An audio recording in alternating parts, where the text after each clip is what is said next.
Hi guys, Jack Scarf here, Director of Scarf Property Solutions. Hope you've all had a great week.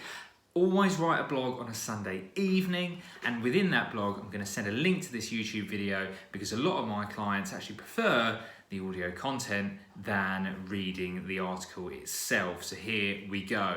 Tonight's one was about whether you can turn your residence into a buy-to-let mortgage. Now the answer is yes, you can, but why would you want to do it, and what are the ways of doing it correctly? So the first of which might be temporarily 6 to 12 months you get a contract with work, or work just place you somewhere where you're going to need to move into rented accommodation or tied accommodation with your employer.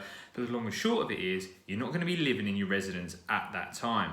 What you can do is get with the existing lender what's called a consent to let arrangement. So it means that at some point you'll be moving back to the property, but right now you're actually not. You're going to be living somewhere else, and someone else is going to be occupying your property. Now the downsides of that is normally it will cost you at least 1% more on the interest rate you've got, or the lender might put in an extra £100 to £200 a month. So it is lender dependent. Check with your existing lender. You don't even need to go through your broker to do that. You can just call them and explain the situation. What I will say is, I've had customers come to me recently saying, actually, I've had a consent to let agreement in for 3-4 years, and now we need to do something about it. At which point, they're changing it on to a buy-to-let mortgage. Now, really, you need to do it a lot sooner than that, but they've only just told me that it's happened to them now, so I'm trying to rectify the problem for them. Another common scenario is you want to upsize, you might have a bigger family now, or you want to move into a bigger property, but you know that the property you're living in right now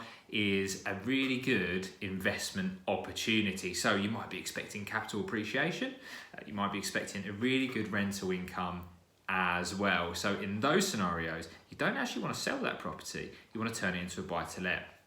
First thing, word of caution, additional stamp duty. So on the property that you're buying, you'll be paying additional stamp duty, which will be even higher than if you were paying it on the one that you live in at the moment, if you're buying somewhere that's more expensive. So you've got to factor that into your costs. If you sell that buy-to-let property within 3 years, you can claim the stamp duty back, but if you're thinking you're going to get capital appreciation, it's a good investment, it's probably going to be long-term rather than short-term. So it is, however, or it can be, a very, very good idea, and in that scenario, straight away, you want to get a buy-to-let remortgage, to refinance it to a buy-to-let lender to allow your affordability to help you with the house purchase, and that would of course be the right way of doing it as well. Now you're going to need equity in the property because it's going to be a buy-to-let. You're going to need at least 15%, but ideally 25% worth of equity. But as long as you've got that, you don't need any previous landlord experience, any previous buy-to-let experience.